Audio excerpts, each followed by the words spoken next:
اعوذ بالله من الشیطان الرجیم. بسم الله الرحمن الرحیم. الحمد لله رب العالمین و توکلت علی الله. السلام علیک یا ابا عبدالله و علی الارواح التي حلت بفنائک. علیک منی سلام الله ابدا ما بقیت و بقی اللیل و النهار ولا جعله الله آخر العهد منی لزیارتکم. السلام علی الحسین و علی علی ابن الحسین و علی اولاد الحسین و علی اصحاب الحسین علیه السلام. هدیه پیشگاه مطهر و نورانی مولا امام حسین صلوات الله علیه، صلواتی رو عنایت بفرمایید. ما صل علی محمد و آل محمد حج الفرج.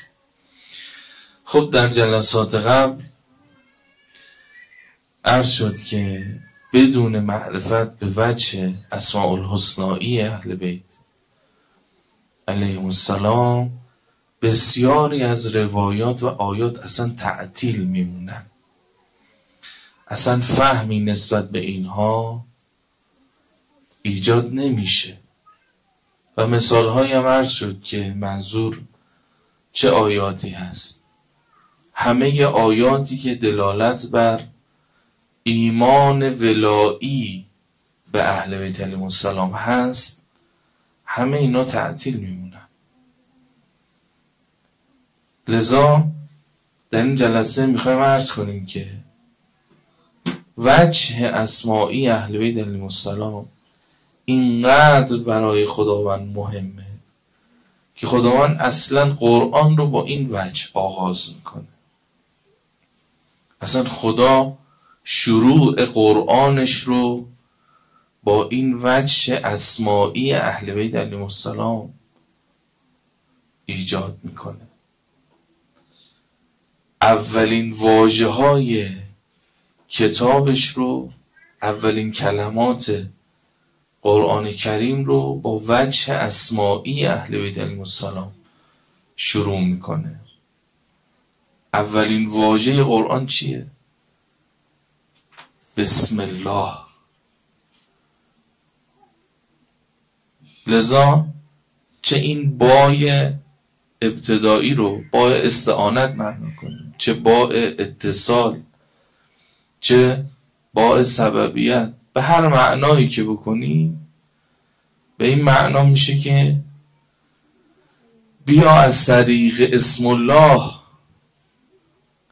که همراه با الرحمن و الرحیمه که دو شاخه اصلی الرحمن و الرحیم داره، بیا شروع کن، بیا دستتو بده به اینها، بیا با اینها سیر کن.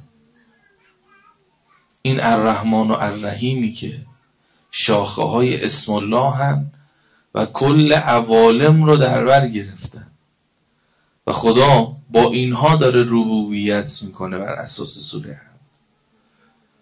بیا اصلا بر اساس اینها، از طریق اینها عبودیت خدا رو انجام بده.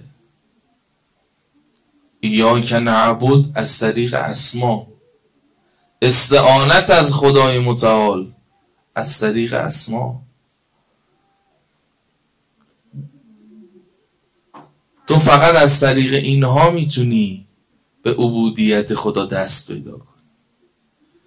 خدا فقط از طریق اینهاست که جواب استعانت تو رو میده. تو فقط از طریق اینهاست که میتونی صراط رو پیدا کنی، اگر اینها هدایتت کنن. تو فقط از طریق اینهاست که میتونی بر صراط قرار بگیری، بر صراط قرار داده بشوی، بر صراط متنعم بشی. چون اصلا صراط مال اینهاست. چون الذین انعمت علیهم همین وجود قدسیه، این انوار عظیمه. عرض کردیم اینها انواری بودن، نه انوار از جنس شی و اشیا، انواری از جنس افرادی. لذا قرآن فرمود اسماء هؤلاء رو ما به آدم تعلیم کرد، یعنی اسماء افرادیه. امیر المؤمنین میفرمایند که منظور از این اسما اصلا همین بسم الله ما هستیم، یعنی با وجه اسمائی ما خداوند امر میکنه که شروع کنید، چون اصلا خلقت رو خدا با این شروع کرد. جلسه قبل عرض کردیم خدا اصلا عوالم رو، عرش رو از نور رسول خدا، آسمان ها و زمین رو از نور حضرت زهرا سلام الله علیها، بهشت رو از نور امام حسین صلوات الله علیه خلق کرد. خدا همه چیز رو با اینها شروع کرد. لذا شما هم که میخواید سیر الله رو شروع کنی، از اولین واژه های قرآن خدا میفرماید که بسم الله، به اسم الله شروع کن. با اسم الله دستتو بده به اسم الله. اسم اللهی که با دو شاخه الرحمن و الرحیم همراهه. در روایت حضرت میفرماید کل ما فی العالم فی القرآن و کل ما فی القرآن فی الفاتحه و کل ما فی الفاتحه فی بسم الله و کل ما فی بسم الله فی الباء. امیر المؤمنین فرمود و انا نقطه تحت الباء. مولا امیر المؤمنین فرمود همه عوالم، هر چی که خدا قرار داد، هر چی که در اون عوالم هست خدا در قرآن قرارش داده. هر چی که در قرآن اومده، تمام سوره های قرآن درون حمده. تمام حمد توی بسم الله الرحمن الرحیم. کل آیه اول تو باء بسم الله و انا نقطه تحت الباء و همه اینا بنده به منه، سبب این منم. خود اسم الله ما این فهم نحن والله الاسماء، اسما ماییم، وجود نورانی ماه. این اسم الله وقتی میخواد پایین بیاد با دو شاخه الرحمن و الرحیم میاد. حضرت فرمود منظور از الرحیم یعنی بالمؤمنین بالخصوص، الرحیم مخصوص مؤمنینه و الرحمن برای عموم افراد.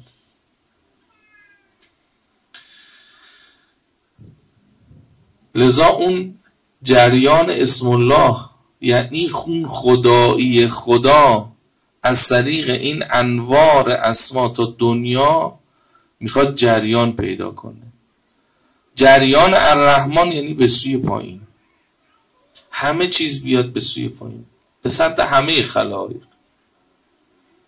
ولی جریان الرحمن که به سمت پایین میاد همه رو متنعم میکنه مثل الرحیم نیست. جریان الرحیم بعد از اسم الرحمن میاد همه رو حالا به سمت بالا میخواد سوق بده، دست بگیره از پایین، مؤمنین رو دستگیری کنه، نجات بده، صعود بده به سمت بالا. چرا این اتفاق اصلا میفته؟ چرا خدا اسم الله رو با دو اسم دیگه، با دو شاخه دیگه همراه میکنه به سمت دنیا؟ یکی همه نعمت ها رو به سمت دنیا جریان بده و یه اسم از مؤمنین فقط دستگیری کنه بیاره بالا. چرا؟ چون مسیر به سمت بالا مال همه نیست، مسیر دستگیری مال همه نیست، مسیر نجات مال همه نیست. لذا تو قرآن هر جا که بحث نجات مطرح میشه باهاش مؤمنین مطرح میشه. مثلا استنجل مؤمنین، میفهم مثلا ما همه قوم نوح رو هلاک کردیم غیر از مؤمنینی که با نوح بودن. ما همه قوم لوط رو نابود کردیم هلاک کردیم غیر از اون مؤمنینی که باهاش بودن. ما همه قوم ثمود رو نابود کردیم غیر از اون مؤمنینی که با پیغمبرشون بودن.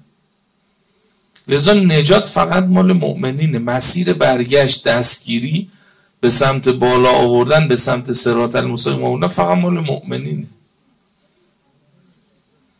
لذا تو مسیر رفت، تو مسیر انا لله و الرحمن همه باید مشمول رحمت واسعه خدا بشن. اگر اینطوری نباشه کافران رزق نمیخورن، غیر مؤمنین اصلا یه قطره آب از گلوی اینا خدا اذن نمیده پایین بره. این که الان کفار و دشمنان اسلام و دشمنان اهل بیت دارن روزی میخورن از باب الرحمن بودن خداست، از باب اسم الرحمن خداست. و این که خدا از مؤمنین دستگیری میکنه، فقط مؤمنین رو نصرت میکنه، محبتهای خاصش رو فقط به مؤمنین میده، این از باب الرحیمه. لذا این اسم الله که مولا امیرالمؤمنین میفرمند به خدا قسم ما هستیم، مظهر اسم الرحمن امام حسن صلوات الله علیه. اسم الرحمن متعلق به امام حسن و اسم الرحیم متعلق به امام حسین صلوات الله علیه. لذا اون کسی که مسیر برگشت و مسیر دستگیری رو نشون میده مولا امام حسین. اون کسی که راه صعود رو باز میکنه صاحب اسم الرحیمه. اون که سفینة النجات و سفینة النجاتش اسرع و اوسع امام حسین صلوات الله علیه. اون کسی که امامت، شفاعت، مهدویت، بهشت در عوض قتلش ایجاد میشه مولا امام حسین صلوات الله علیه. مسیر برگشت بر این اساس. چرا اصلا مسیر الرحمن و مسیر الرحیم؟ چون همون دلیلی که عرض کردیم، خداوند عالم رو خافضتون رافعه قرار داده. اهل بیت علیهم السلام اون انوار اسمائی که دور عرش بودن با شیعیانشون، با انوار شیعیانشون به دور عرش بودن، باید پایین می اومدن، باید در دنیا قرار می گرفتن، در قالب انسانی پایین می اومدن، شیعیانشون پایین می اومدن تا از این مسیر به سمت نشاط برن، به سمت قیامت برن. چرا؟ تا شیعیانشون رو و عالم و آدم رو رشد بدن. شیعیانشون هم از نور اونها بودن، از طینت اونها بودن. باید به دنیا می اومدن تا در دنیا با ابتلاعاتی رشد کنن به سمت جلو برن. نظام مسیر خافضتون رافعه. این مسیر پایین اومدن مسیر به سوی بالا بسته است مگر با اسم الرحیم، مگر توسط امام حسین صلوات الله علیه راهش باز بشه که راهش با خون ابا عبدالله صلوات الله علیه باز میشه.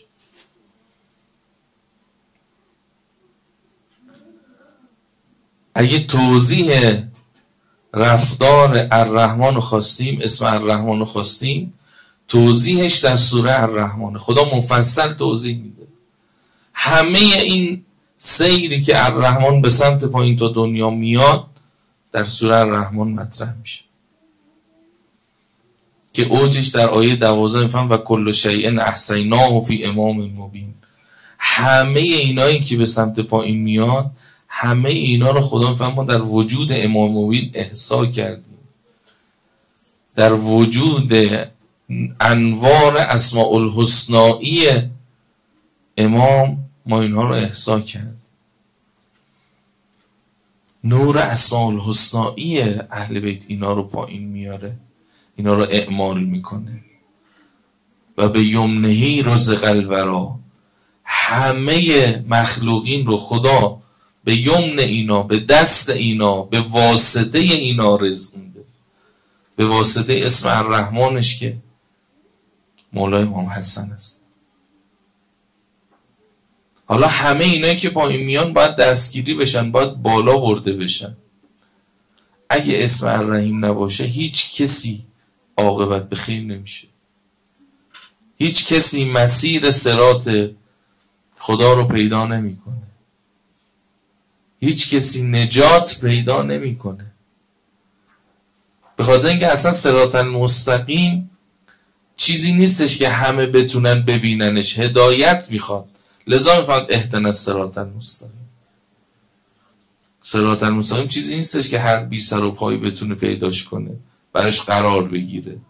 خدا طوری قرار داده که فقط باید با هدایت بهش رسید، اونم هدایتشو داده دست صاحبانش، یعنی اهل بیت علیهم السلام.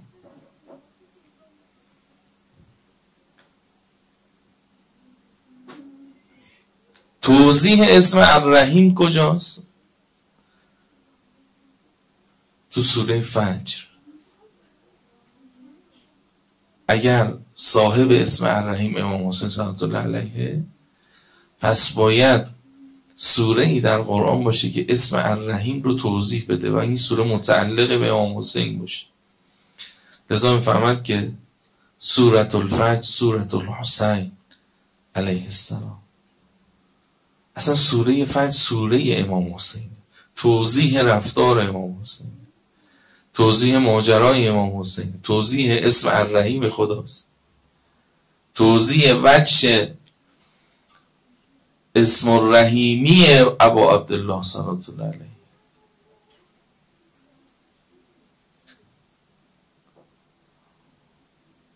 این دو اسم الرحمن و اسم الرحیم هر دو با هم پایین میان. از یه جایی باید مسیر تغییر کنه، یعنی همه چیز بر اساس اسم الرحمن اومد ایجاد شد، حالا باید به سمت بالا، به سمت سیر صعود شروع بشه، باید دستگیری بشن همه نه فقط مؤمنین. لذا یه تغییر ریل باید اتفاق بیفته، از اسم الرحمن به اسم الرحیم، از روش حسنی به روش حسینی. این چطور اتفاق میفته؟ این با شهادت مولا امام حسین صلوات الله علیه اتفاق میفته. تو سوره فجر ابتدا خداوند صحبت از فجر میکنه. فجر یعنی چی؟ اون صبح مد نظر. والفجر و لیال العشر، اون صبحی که بعد از آن 10 شب اتفاق میفته. یا اینطوری بگیم اون فجری که بعد از لیل عاشر اتفاق میفته. این سوره در ابا عبدالله دیگه. پس یک 10 شبی هست، یک شب عاشری هست، یک شب عاشورایی هست که بعدش یک صبحیه. قسم به اون صبح بعد از اون 10 شب، یعنی صبحی که بعد از شب 10 واقع میشه. خدا میخواد ماجرای صبح و روز عاشورا رو مطرح کنه، چه اتفاقی افتاد. خداوند سوره فجر رو که شروع میکنه چند تا قسم بسیار مهم میخوره که اصلیش همینه. قسم به اون صبحی که بعد از اون 10 شب و بعد از شب عاشر اتفاق افتاد. بعد خدا شروع میکنه میفهمد که با جباران قوم قبلی چیکار کرد. خدا یک به یک میفهمد با فلان قوم با اینها که بسیار جبار بودن، بسیار سرکش بودن، بسیار خونه های محکم و قوی ساخته بودن برای خود. با اینا میفهمد چی کار کرد. بعد در سیر صعود میفهمد که حالا در مسیر بازگشت به سمت خدا همه اینها رو ما عذاب کردیم.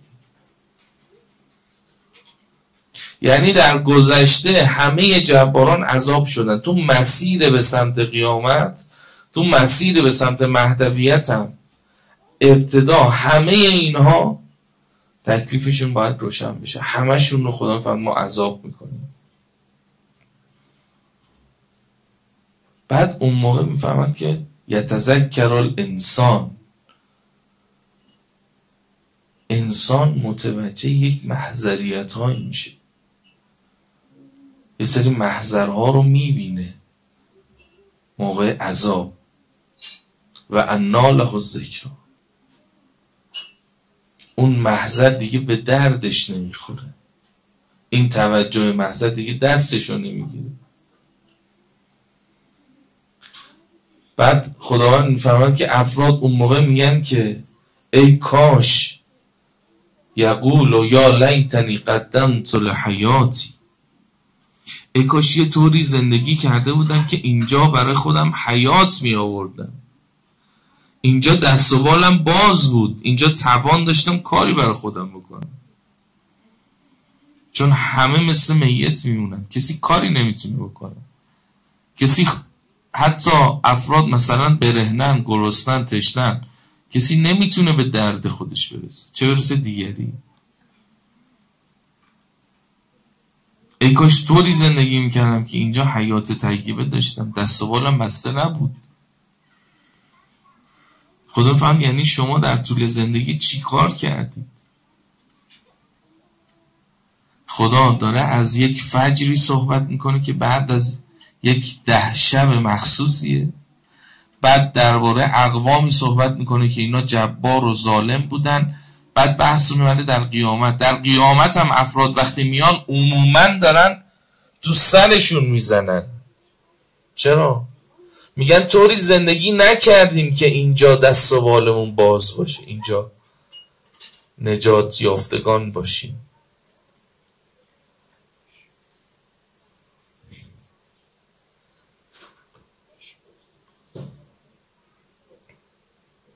میتونستید شما تو دنیا حسینی زندگی کنید، میتونستید در دنیا حیات پیدا کنید، زنده بشید.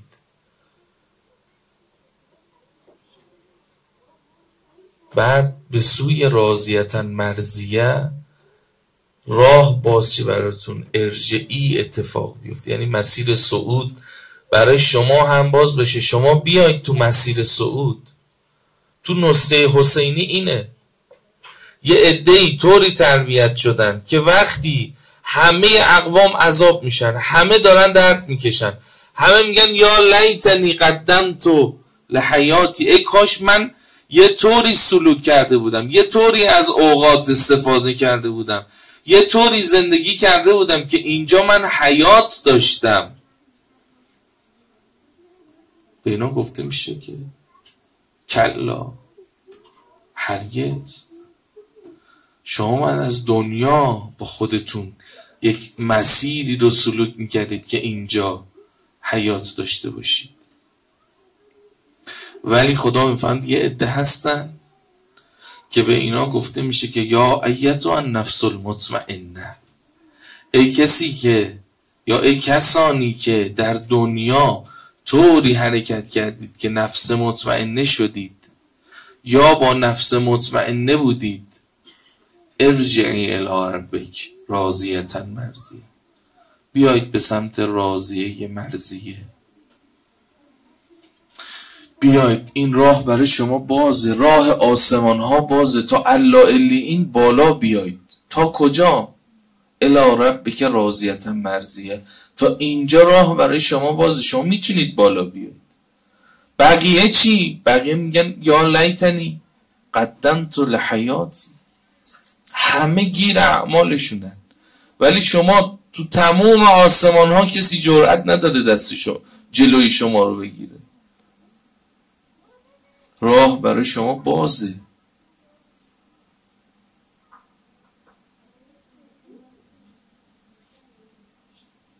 راه برای شما بازه. برای بقیه چی؟ معذب بودن، حسرت خوردن، راه نجات نیافتن. مسیر ابا عبدالله تو سوره فجر خیلی مشخصه. عده‌ای طوری تربیت میشن با نفس مطمئنه که هر جا نفس مطمئنه میرن اینا باهاشون میرن. فدخلی فی عبادی فدخلی جنتی. تا جنت راه به روی شما بازه.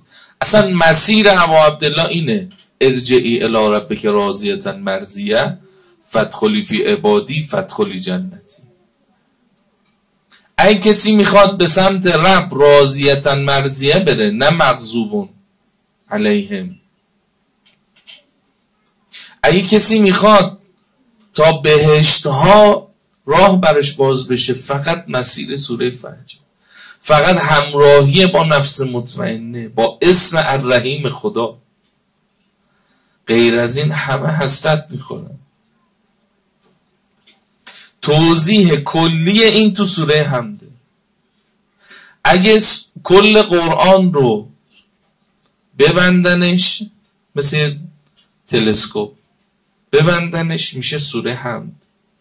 اگه یه لایه باز کنن میشه سوره بقره. اگه 2 لایه باز کنن سوره بعدی. اگه 114 بار بازش کنن میشه کل قرآن. اگه دوباره ببندن میشه سوره حمد. لذا همه سور قرآن توضیحات مختلف سوره حمده، بیانات مختلف سوره حمده. خدا خلاصه اینو تو 7 آیه در سوره حمد مطرح کرد. همینو خدا بستش داده با یه عنوانی شده سوره بقره. در 14 ماجرا، در 14 نسخه اینو توضیح داده شده 114 سوره قرآن. لذا کلیت این ماجرا تو سوره حمد اومده. تو سوره حمد شما میگی خدایا ما رو با الرحمن پایین آوردی، با الرحیم بالا ببر، با اسم الرحیم ما رو بالا ببر. تا کجا؟ تا صراط المستقیم. صراط الذین انعمت علیهم، صراط کسایی که تو بهشون نعمت دادی. اصلا خود این صراط نعمتی بود که به الذین انعمت علیهم دادی. این صراط مال عده‌ایه، مال افرادیه، مال کسانیه، مال این ذوات نورانیه که این الذین انعمت علیهم دیگه به صراط هدایت نمیشن. اینا مستقیمین بر صراطن، صاحبان صراطن. دیگه امیرالمؤمنین که به صراط هدایت نمیشه. ما جایی نداریم یا رسول الله ما تو رو بر صراط هدایت کردیم، خود شما صراط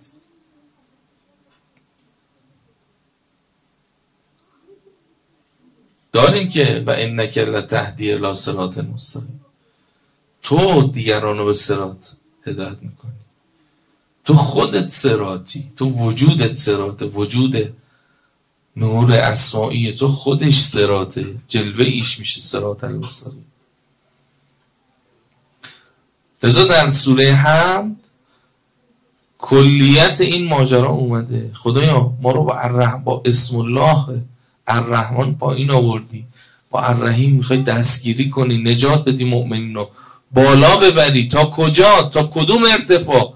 تا صراط المستقیم ما رو مستقر بر صراط کنی، نه مسیر ضالین. شما درخواست میکنی که ما رو با اسم الله اصلا خدا اول قرآن به فرما میزنه بیا با اسم الله شروع کن، دستتو میگیره میبرته تا کجا؟ تا ارتفاع صراط المستقیم خودشون. فهم مثل ضالین نباش. ضالین کیان؟ ضالین کسانی هستن که هیچ راهی برای صعود و رسیدن به صراط پیدا نمی کنن. کسانی هستن که از فرصت دنیا استفاده نکردن برای معرفت به صراط و صاحبان صراط. ضالین کسایی هستن که تو دنیا فرصت داشتن، از این عمرش استفاده نکردن برای معرفت به صاحبان صراط، به اینکه اهل بیت علیهم السلام رو با وجود نورانیشون بشناسن، صاحبان صراط رو تو دنیا پیدا کنن، بر صراط ولایت اینها در دنیا قرار بگیرن. از این فرصت استفاده نکردن برای معرفت به صراط و صاحبان صراط، لذا ضالین هم از دنیا میرن. این ضالین صرفا آدمای منفی نیستن ها. ممکنه شیعیان اهل بیت علیهم السلام باشن، ممکنه محبان اهل بیت علیهم السلام باشن. مهم اینه که اینا در این فرصتی که دارن صراط رو نشناختن، بر صراط قرار نگرفتن. تو بر صراط قرار نگیری، هر جا که میخواهی باش، نعوذ بالله، یا جزو ضالینی یا جزو مغضوبین علیهم. کسی که در دنیا بر صراط ولایت اهل بیت علیهم السلام قرار نگیره، به چه نشانه؟ به نشانه این که متنعم از نعمات ولایت اهل بیت نباشه، نعوذ بالله، یا ضالین از دنیا رفته یا مغضوبین علیهم. تو این جلسات ما داریم هی تأکید میکنیم همه گذشتگان با وجوه نورانی اهل بیت علیهم السلام آشنا شدن، با وجوه نورانی اهل بیت علیهم السلام کار انجام دادن، متنعم شدن. نوبت به اهل بیت علیهم السلام که رسید، با جسم مادی که تشریف آوردن، خیلی از این غافل شدن. اهل بیت رو یه جسم دونستن، لذا غافل شدن. لذا اینکه باید بر صراط ولایت اینها، بر وجود نورانی اینها قرار بگیرن، از این جا موندن، جز ضالین شدن. دیدن اهل بیت علیهم السلام رو جسم پنداشتن، دیدن اهل بیت علیهم السلام رو، ولایتش اون رو خدا معرفی کرد، در صدر اسلام میثاق هم بستن، ولی بر صراط ولایت قرار نگرفت. از این فرصتی که خدا در دنیا به افراد میده برای شناخت ابعاد نورانی اهل بیت، بعضیا فقط در حد محبت استفاده میکنن، بعضیا فقط عاشقانه با اهل بیت زندگی میکنن، با ولایت اهل بیت کاری ندارن، با وجوه نورانی اهل بیت علیهم السلام کاری ندارن، با معرفت نورانی به ابعاد اسماء الحسنی اهل بیت علیهم السلام کاری ندارن. میگن حسین جان تا قیامت برات گریه میکنیم، ولی با معرفت نسبت به تو کاری نداریم، بیگانه ایم. میسوزیم از بلایی که بر سر تو فرزندان تو خاندان تو آوردن، داغداریم از مصیبت تو، ولی با معرفت به حقیقت و خلقت نورانی شما، به وجه اسمائی شما که کل عالم رو نورش گرفته و خدا از طریق این اسما، از طریق وجود شما کل عالم رو داره اداره میکنه، ما با این کاری نداریم. عده دیگه کیان؟ کسایی که در دنیا نه تنها فرصت سوزی کردن، نه تنها این ابعاد نورانی رو نشناختن، بلکه دشمنی هم کردن، جلو اینها ایستادن، مقابله کردن، با نور خدا در افتادن. لذا خدا میفهمد اینا مغضوبون علیهم، اینا مغضوبون علیهم. اصلا نیومدن سراغ این اسما، نیومدن با این اسما بالا بیان تا بر صراط قرار، بلکه با صراط خدا در دنیا دشمنی هم کردن، مقابله هم کردن.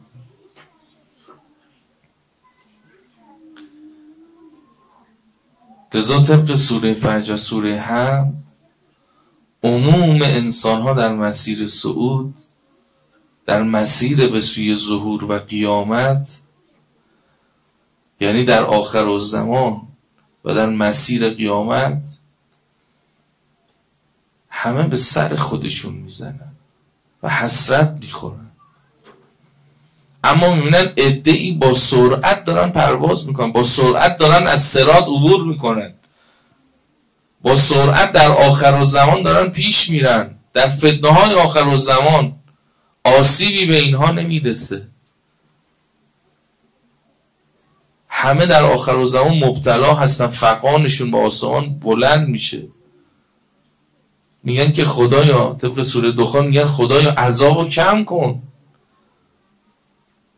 خدایا غلط کردیم، خدایا فقان ما به آسمان بلند شد. اینا عده‌ای بدون هیچ آسیبی دارن جلو میرن. تو قیامت عده‌ای میبینن که اونها گرسنن، تشنن، برهنن، در اذیتن، در عذابن. میبینن یه عده در حله‌هایی از نور دارن جلو میرن، بقیه حسرت اینا رو میخورن، بقیه حسرت اینا رو میخورن. لذا آیات زیادی از حسرت این افراد، اینایی که تو دنیا وجه اسمایی اهل بیت علیهم السلام رو نشناختن، فرصتشون رو استفاده نکردن، این فرصت دنیا استفاده نکردن برای معرفت به وجوه نورانی اهل بیت علیهم السلام، از این فرصت کل انعام استفاده کردن.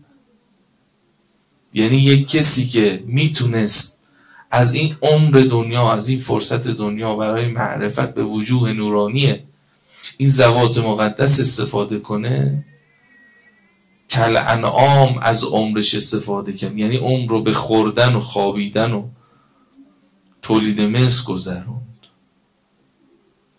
و هیچ ثمر دیگه عمرش نداشت. لذا آیات زیادی داریم از حسرت کسانی که تو قیامت اینطوری زندگی کردن. میگن یا لیتنی قدمت لحیاتی، ای کاش یه طوری زندگی میکردم که اینجام حی بودم، اینجام دستم باز بود، اینجا میتونستم برای خودم، برای همسرم، برای اطرافیانم، برای عزیزانم میتونستم کاری کنم. ولی افسوس که دستا بسته است. میبینن یه عده‌ای دارن با نور مستقیمین بر صراطن، دارن به سرعت عبور میکنن، بهشون میگن صبر کنید، انظرونا نقتبس من نورکم، در این فضایی که تاریکه صبر کنید، به ما نگاه کنید، به ما توجه کنید، ما از این حله های نور شما ما هم اقتباس کنیم. میگن که اینجا امکانش نیست، باید نور رو از دنیا با خودتون می آوردید. دنیا محل اکتساب بود، اینجا جای هزینه است، هزینه کردن. میگن این چه نوریه با شماست؟ میگن این نور محمد و آل محمد صلی الله علیه و آل محمد. بعضی هم میگن یا لیتنی لم یتخذ فلانا خلیلا، ای کاش من فلانی رو دوست خودم انتخاب نمی کردم، ای کاش در مسیر اونها قدم بر نمی داشتم. بعضی هم میگن یا لیتنی کنت ترابا، در روایت میفهم یعنی ای کاش من ابو ترابی بودم. و این آیه که میفهمند یا لیتنی لم یتخذ فلانا خلیلا، در روایت میفهمند که شخص میگه ای کاش من دنبال اون اولی و دومی طی طریق نکرده بودم.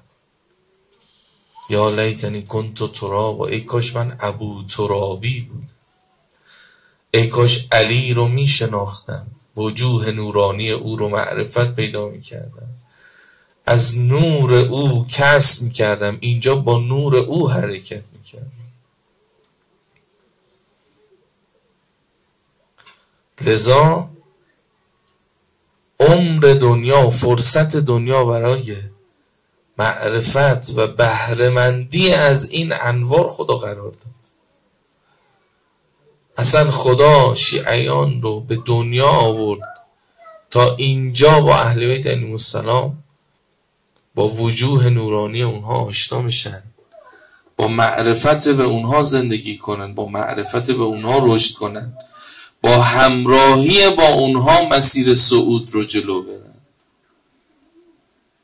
لذا تا قبل از عاشورا اسما در مسیر الرحمن هستن، همه به سمت پایین. از روز عاشورا به بعد مسیر الرحیم. اسم الرحیم، سفینة النجات الرحیم، میخواد دستگیری کنه بره.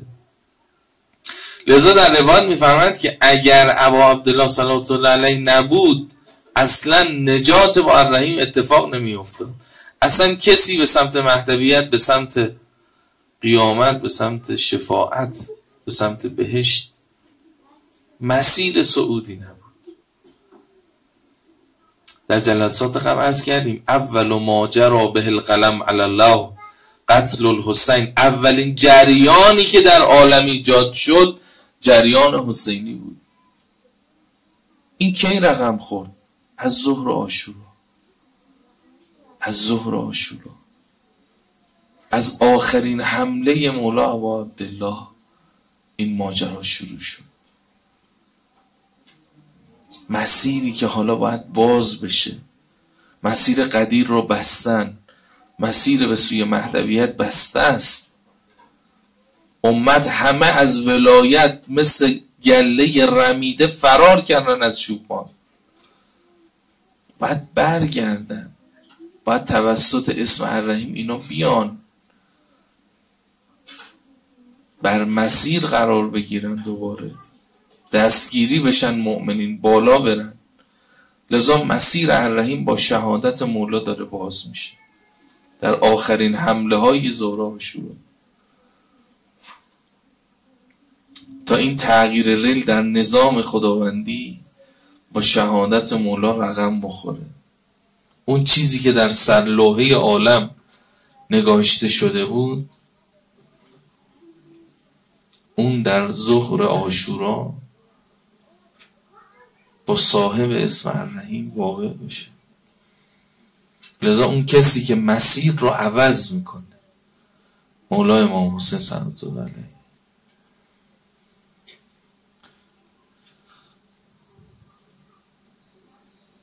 مولا امام حسین لذا کربلا رو مدرسه صعود قرار میدن.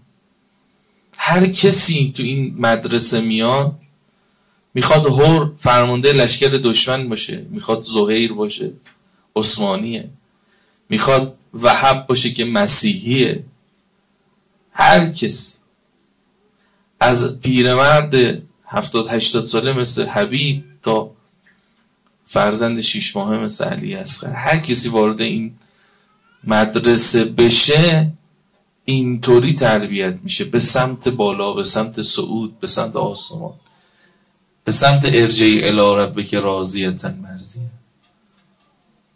مولا ابا عبدالله هستن که با اسم الرحیم این مسیر رو باز میکنن و هر کسی همراه ایشون باشه، چون ایشون تا اوج میخوان بالا برن، هر کسی با ایشون باشه، همراه ایشون باشه، دستش به دست ایشون باشه، تا اونجایی که مولا میرن فردا میبرن، تا اونجایی که بالا میرن همراهاشون بالا میبرن. لذا مولا امام زمان هم به تأسی از امام حسین صلوات الله علیه مسیر دنیا و آسمان ها رو عوض میکنن.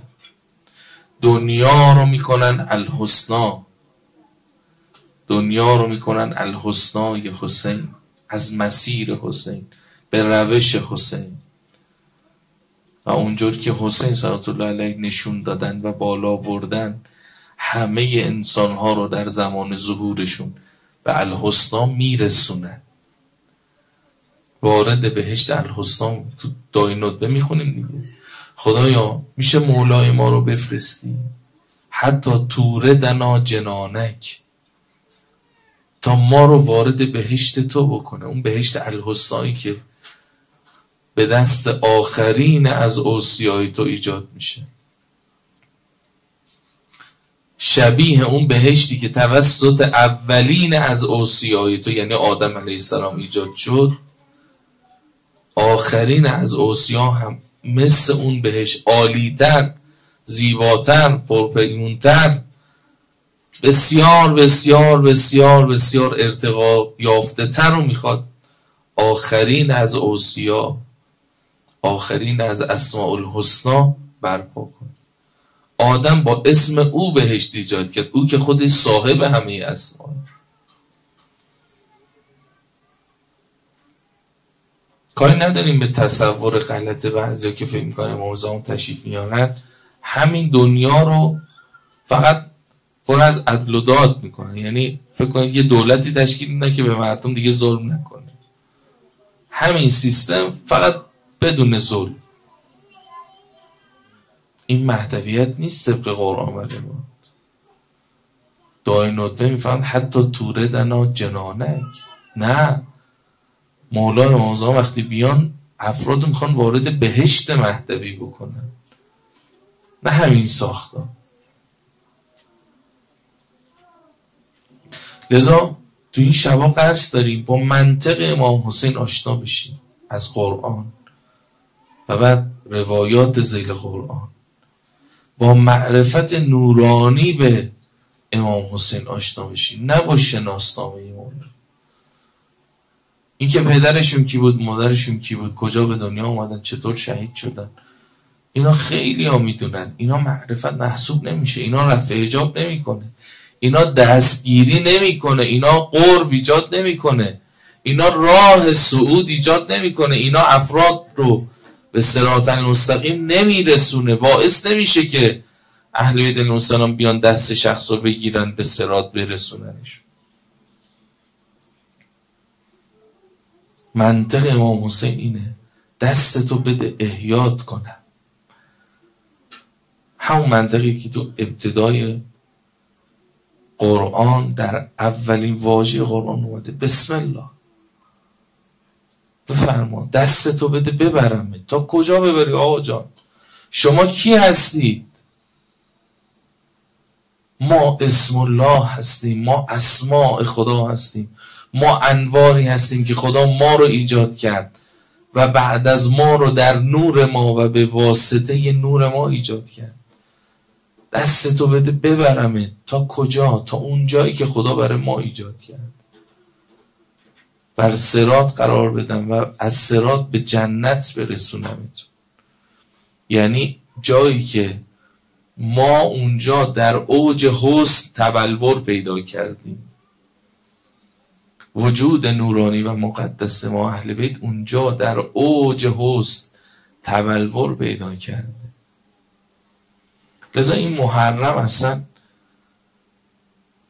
ایام این آیه است، استجیبوا لله و للرسول اذا دعاکم لما یحییکم. ای مؤمنین، یه زمانهایی هست که خدا و رسول شما رو صدا میزنن، اجابتشون کنید. استجیبوا لله و للرسول اذا دعاکم. یه زمانهایی هست که شما رو صدا میکنن، دعوتتون میکنن، به سمت خودشون میخونن شما رو. تا چیکار کنن؟ لما یحییکم، میخوان زنده‌تون کنن، میخوان حیتون کنن، میخوان احیاتون کنن. همونطور که ابا عبدالله صلوات الله علیه یارانشونو در کوتاه‌ترین زمان، در سریعترین زمان، در یسیرترین حالتها، با ساده ترین قلقها احیاشون کردن. کی فکرشو میکرد هر با ابا عبدالله آسمان به آسمان بالا بره؟ کی فکرشو میکرد زهیر که جلو امیرالمومنین شمشیر زده دشمن امیرالمومنین بود؟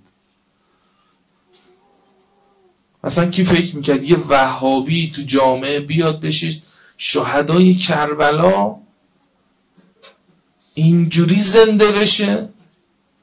الان شما یه داعشی بیاد بعد بگن این داعشیه بود، مثلا الان فرمانده رئیس این داعشی های سوریه، بگن آقا اینو فرمانده اینا بود دیگه، جولانی.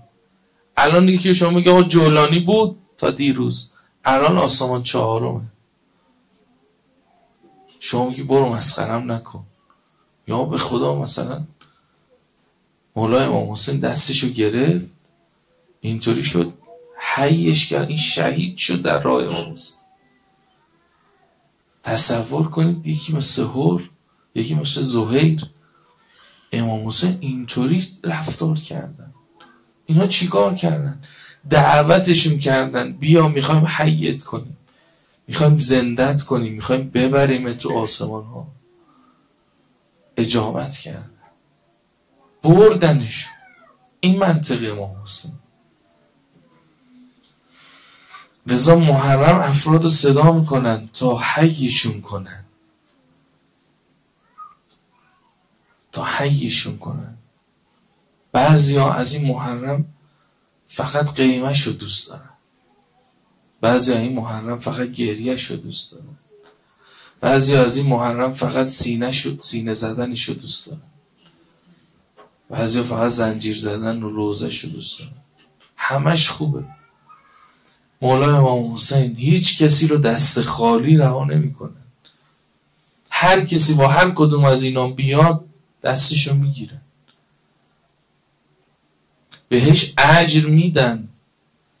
ولی این که میفرماید که حی بشن، احیا با معرفت اتفاق میفته.